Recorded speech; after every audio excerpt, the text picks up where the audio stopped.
भूतिया सफ़र, एक truck driver की कहानी। ये कहानी रामू की है, जो एक अनुभवी ट्रक ड्राइवर था। वह अपने ट्रक से रात भर लंबी यात्राएं करता था और अपने परिवार का पेट पालता था। रामू का काम ज़्यादातर सुनसान और ख़तरनाक रास्तों पर होता था, लेकिन वह किसी भी स्थिति का सामना करने के लिए हमेशा तैयार रहता था। एक रात रामू को एक विशेष गाड़ी ले जाने का ऑर्डर मिला। गाड़ी को एक छोटे से गांव से दूसरे गांव में पहुंचाना था। गांवों के बीच का रास्ता बेहद सुनसान था और वहां भूत प्रेत की कहानियां मशहूर थीं। लेकिन रामू ने इन कहानियों को कभी गंभीरता से नहीं लिया था। उसने अपने ट्रक को स्टार्ट किया और रात के अंधेरे में यात्रा शुरू कर दी। जैसे जैसे रामू आगे बढ़ता गया, रास्ता और भी सुनसान और डरावना होता गया।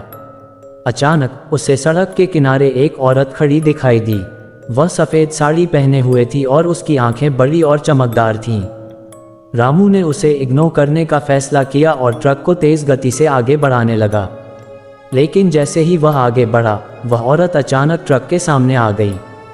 रामू ने ब्रेक लगाए और ट्रक रुक गया। उसने बाहर झांक कर देखा, लेकिन वहां कोई नहीं था। उसके दिल की धड़कन तेज हो गई और उसे पसीना आ गया। उसने सोचा कि यह उसकी आंखों का धोखा हो सकता है और फिर से ट्रक को चलाना शुरू कर दिया।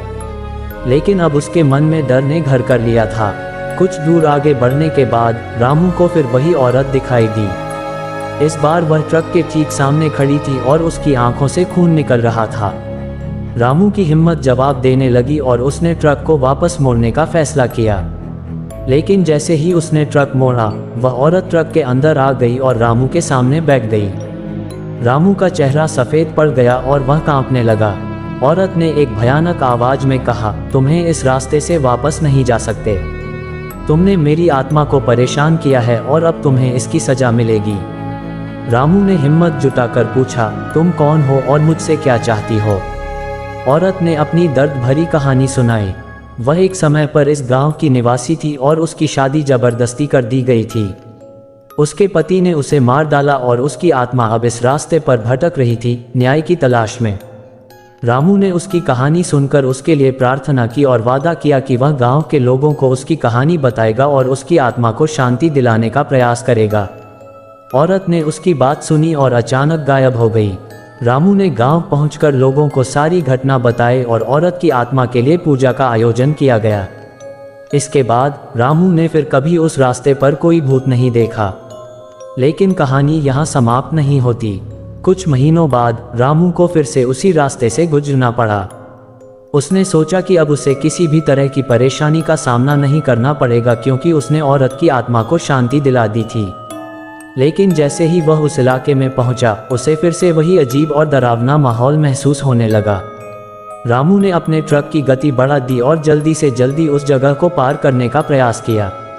लेकिन जैसे ही वह उस पुराने मंदिर के पास पहुंचा, उसके ट्रक ने अचानक ब्रेक लगाना बंद कर दिया। रामू ने हर संभव प्रयास किया, लेकिन ट्रक रुकने का नाम नहीं ले रहा था। उसने देखा कि ट्रक की स्पीड तेजी से बढ़ रही थी और उसकी दिशा अपने आप बदल रही थी। रामू का दिल तेज धड़कने लगा। उसने अपने भगवान को याद किया और मदद की प्रार्थना की। अचानक ट्रक रुक गया और उसने देखा कि उसके सामने वही औरत खड़ी थी। लेकिन इस बार उसके चेहरे पर दुख और गुस्सा नहीं, बल्कि एक अजीब सी शांति थी। औरत ने रामू से कहा, तुमने मेरे लिए जो किया उसके लिए मैं तुम्हारी आभारी हूँ।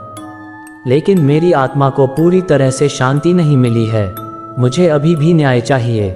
मेरे हत्यारे को सजा नहीं मिली है। रामू ने वादा किया कि वह उसकी मदद करेगा और उसके हत्यारे को सजा दिलाने का प्रयास करेगा। औरत ने रामू को उसके पति का नाम और अन्य जानकारी दी, जिससे रामू को उसे पकड़ने में मदद मिल सके। औरत की आत्मा ने रामू को धन्यवाद कहा और गायब हो गई। रामू ने तुरंत पुलिस को सारी जानकारी दी और उसके हत्यारे को पकड़वाने में मदद की। कई महीनों की मेहनत और प्रयासों के बाद औरत के हत्यारे को पकड़ लिया गया और उसे सजा दी गई। औरत की आत्मा को अंततः शांति मिल गई। इस घटना के बाद रामू ने फिर कभी उस रास्ते पर कोई भूत नहीं देखा। उसने इस घटना से सीखा कि हमें हर आत्मा का सम्मान करना चाहिए और उनकी शांति के लिए प्रार्थना करनी चाहिए। इस अनुभव ने रामू को और भी साहसी और दयालु बना दिया।